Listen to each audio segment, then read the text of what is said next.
Good morning प्यारे बच्चों, स्वागत है आप सभी का हमारे YouTube channel IAIT smart learn में। तो आज मैं आप सभी के लिए लेकर के आई हूँ 10th हिस्ट्री यानी कि 10th इतिहास का बहुत ही महत्वपूर्ण प्रश्न। ये सारे क्वेश्चन जो है वो आपके किताब से चुनकर लाया गया है, ठीक है। ये सारे क्वेश्चन जो है ना वो बोर्ड एग्जाम में किसी न किसी बोर्ड एग्जाम में पूछा हुआ है, इसे आप याद कर लीजिएगा। यदि आप हमारे चैनल पे नए हैं तो चैनल को सब्सक्राइब कर लीजिए और वीडियो को सबसे पहले लाइक कीजिए और शेयर जरूर कीजिए अपने दोस्तों के साथ, ठीक है। तो चलिए अब हम वीडियो को शुरू करते हैं। आपका पहला सवाल है आपका, इटली के एकीकरण में निम्न में से किसका संबंध नहीं है। तो इटली के एकीकरण में निम्न में से किसका संबंध नहीं है, तो बिस्मार्क जो है उसका संबंध नहीं है, इसका संबंध जर्मनी के एकीकरण से है। ये आपको याद रखना है। राइट आंसर आपका ऑप्शन ए हो जाएगा कि इटली के एकीकरण का संबंध जो है वो बिस्मार्क का नहीं है। राइट आंसर आपका ऑप्शन ए हो जाएगा। और इटली के एकीकरण का संबंध जो है वो मेजनी का है, काउंट काबूर का है और गैरीबाल्डी का। और ये भी क्वेश्चन बोर्ड एग्जाम में पूछा जाता है कि इटली के एकीकरण का मसीहा जो है वो किसको कहा जाता है। तो इटली के एकीकरण का मसीहा मेजनी को कहा जाता है, ये आपको याद रखना है। और इटली के एकीकरण का तलवार जो है वो गैरीबाल्डी को कहा जाता है और राजनीतिज्ञ काउंट काबूर को कहा जाता है। अगला क्वेश्चन बोर्ड एग्जाम में ये भी पूछा जाता है कि इटली के एकीकरण की प्रक्रिया का आरंभ किससे माना जाता है। तो इटली के एकीकरण की प्रक्रिया का आरंभ जो है वो नेपोलियन बोनापार्ट से माना जाता है, ये आपको याद रखना है, ठीक है। इटली के एकीकरण की प्रक्रिया का आरंभ किससे माना जाता है, तो नेपोलियन बोनापार्ट से माना जाता है, ये आपको याद रखना है, ठीक है। अगला क्वेश्चन बोर्ड एग्जाम में ये भी पूछ देता है कि राष्ट्रवाद का जन्मदाता किसे कहा जाता है। तो राष्ट्रवाद का जन्मदाता जो है वो यही नेपोलियन बोनापार्ट को ही कहा जाता है, ठीक है। इटली के एकीकरण में ट्रांसपेडेन लिगुलियम गणराज्य की स्थापना किसने की थी, तो यही नेपोलियन बोनापार्ट ने ही की थी, ये आपको याद रखना है, ठीक है। इतना सारा क्वेश्चन आप याद कर लीजिएगा इटली के एकीकरण से, बहुत ही महत्वपूर्ण है, बोर्ड एग्जाम में पूछा जाता है। चलिए अब हमारा अगला सवाल है आपका, जर्मनी के एकीकरण का प्रमुख वास्तुकार कौन था। तो जर्मनी के एकीकरण का प्रमुख वास्तुकार कौन था, तो बिस्मार्क था, ये आपको याद रखना है। अभी हम आपको बता रहे हैं कि जर्मनी के एकीकरण का संबंध किससे था, तो जर्मनी का एकीकरण संबंध जो है वो बिस्मार्क से था, ये आपको याद रखना है। राइट आंसर यहाँ पे ऑप्शन डी हो जाएगा। तीसरा क्वेश्चन है आपका कि फ्रैंकफर्ट की संधि पर हस्ताक्षर कब हुई। अभी जो हम लोग आधार कार्ड पैन कार्ड पर हस्ताक्षर करते हैं ना, सिग्नेचर करते हैं, तो यही फ्रैंकफर्ट की जो संधि हुई थी उस पर हस्ताक्षर हुई थी। तो फ्रैंकफर्ट की संधि पर हस्ताक्षर कब हुई थी, तो ये आपको याद रखना है कि फ्रैंकफर्ट की संधि पर हस्ताक्षर जो है वो 1871 में हुई थी। राइट आंसर आपका यहाँ पे ऑप्शन सी हो जाएगा। चलिए अगला सवाल है आपका, 1871 में कौन सी संधि हुई थी। 1871 में कौन सी संधि हुई थी, तो 1871 में फ्रैंकफर्ट की संधि हुई थी, ये आपको याद रखना है। राइट आंसर आपका ऑप्शन ए हो जाएगा। अगला क्वेश्चन है यहाँ पे कि जर्मनी के एकीकरण के लिए कौन उत्तरदायी था। जर्मनी के एकीकरण के लिए कौन उत्तरदायी था, तो जर्मनी के एकीकरण के लिए बिस्मार्क जो था वह उत्तरदायी था, ये आपको याद रखना है। राइट आंसर यहाँ पे ऑप्शन बी हो जाएगा। अगला सवाल है 1830 की क्रांति के बाद फ्रांस में किस प्रकार का शासन स्थापित हुआ। जब 1830 में क्रांति हुआ था तो 1830 की क्रांति के बाद फ्रांस में किस प्रकार का शासन स्थापित हुआ था, तो ये आपको याद रखना है कि 1830 की क्रांति के बाद फ्रांस में संवैधानिक राजतंत्र का शासन स्थापित हुआ था। राइट आंसर यहाँ पे आपका ऑप्शन बी हो जाएगा। अगला सवाल है आपका, फ्रैंकफर्ट की संधि किस वर्ष हुई थी, तो फ्रैंकफर्ट की जो संधि हुई थी वह 1871 में हुई थी, ये आपको याद रखना है। राइट आंसर यहाँ पे आपका ऑप्शन डी हो जाएगा। चलिए एक बार आप सभी लोग इसका स्क्रीनशॉट ले लीजिए, फिर हम आगे चलते हैं। अब आपका अगला सवाल है आपका कि इटली और जर्मनी के एकीकरण के विरुद्ध निम्न में से कौन था। इटली और जर्मनी का एकीकरण हुआ था, इटली और जर्मनी का एकीकरण हुआ था, तो इसके विरुद्ध कौन था, तो इटली और जर्मनी के एकीकरण के विरुद्ध जो था वो ऑस्ट्रिया था, ये आपको याद रखना है। राइट आंसर आपका ऑप्शन सी हो जाएगा। अगला सवाल है आपका कि काउंट काबूर को विक्टर इमानुएल ने किस पद पर नियुक्त किया।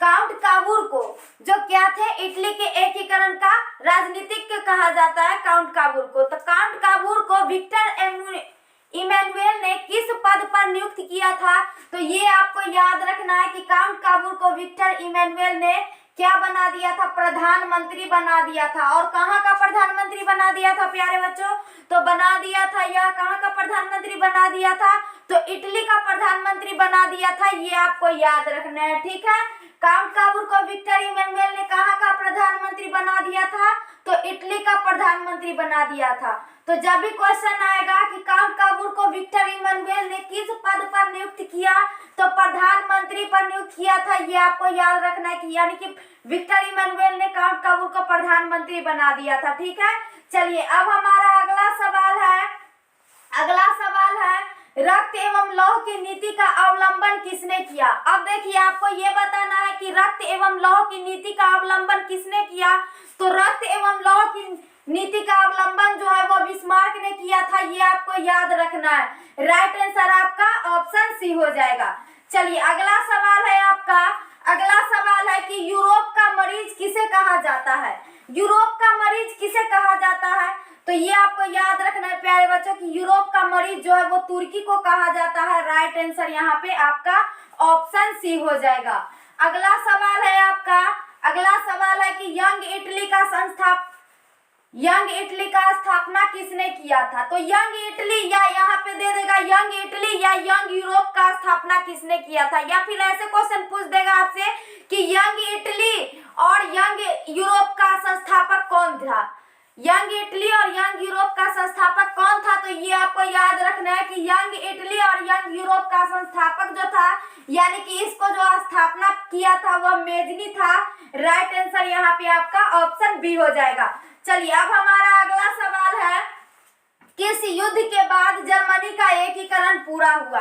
किस युद्ध के बाद जर्मनी का एकीकरण पूरा हुआ प्यारे बच्चों, तो जर्मनी का एकीकरण जो है वो सेडान के युद्ध के बाद पूरा हुआ था, ये आपको याद रखना है। राइट आंसर आपका ऑप्शन बी हो जाएगा। अगला सवाल है कि इटली के एकीकरण में निम्न में से किसने योगदान किया।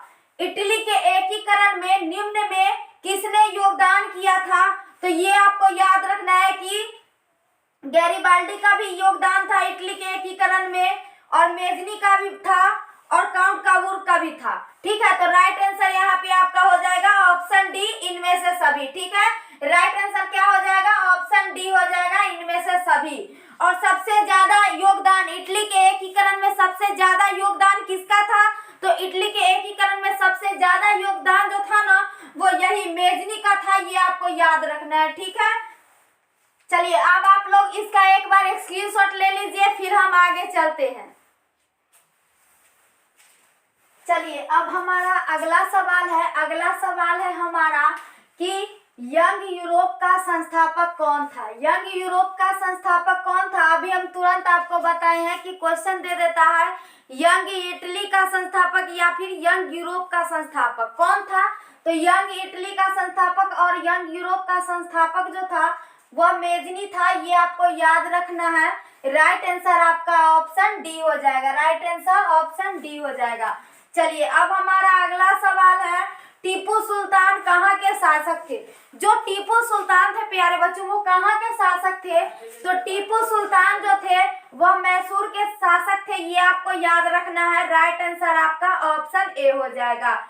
जब भी क्वेश्चन पूछा जाएगा कि टीपू सुल्तान कहाँ के शासक थे, तो मैसूर के शासक थे, ये आपको याद रखना है। एकदम बहुत ही वीवीआई ऑब्जेक्टिव है, मोस्ट इंपोर्टेंट क्वेश्चन है, इसको आप जरूर याद कर लीजिएगा। ठीक है, मोस्ट इंपोर्टेंट क्वेश्चन है, आप इसको जरूर याद कर लीजिएगा। देखिए ये क्वेश्चन सब जो है ना वो बोर्ड एग्जाम में पूछा हुआ है, यानी कि क्वेश्चन बैंक का है, और आपके बोर्ड एग्जाम में ना आधा यानी कि 50% जो क्वेश्चन रहता है ना वो पूछा हुआ रहता है, वो क्वेश्चन बैंक से रहता है। तो इसको आपको मिस मत करना है, याद कर लेना है सारे क्वेश्चन।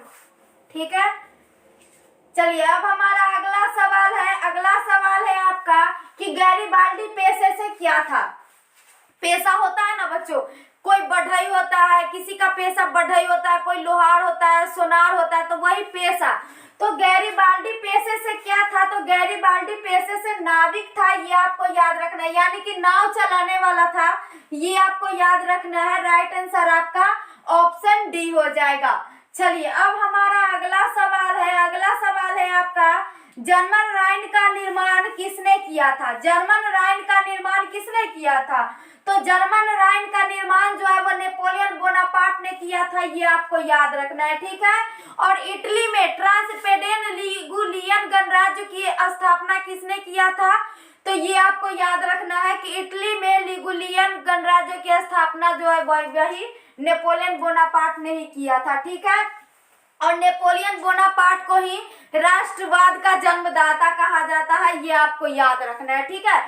और इटली के एकीकरण की प्रक्रिया का आरंभ जो है, यानी कि शुरुआती जो है वो किससे माना जाता है, तो वह नेपोलियन बोनापार्ट से माना जाता है, ठीक है।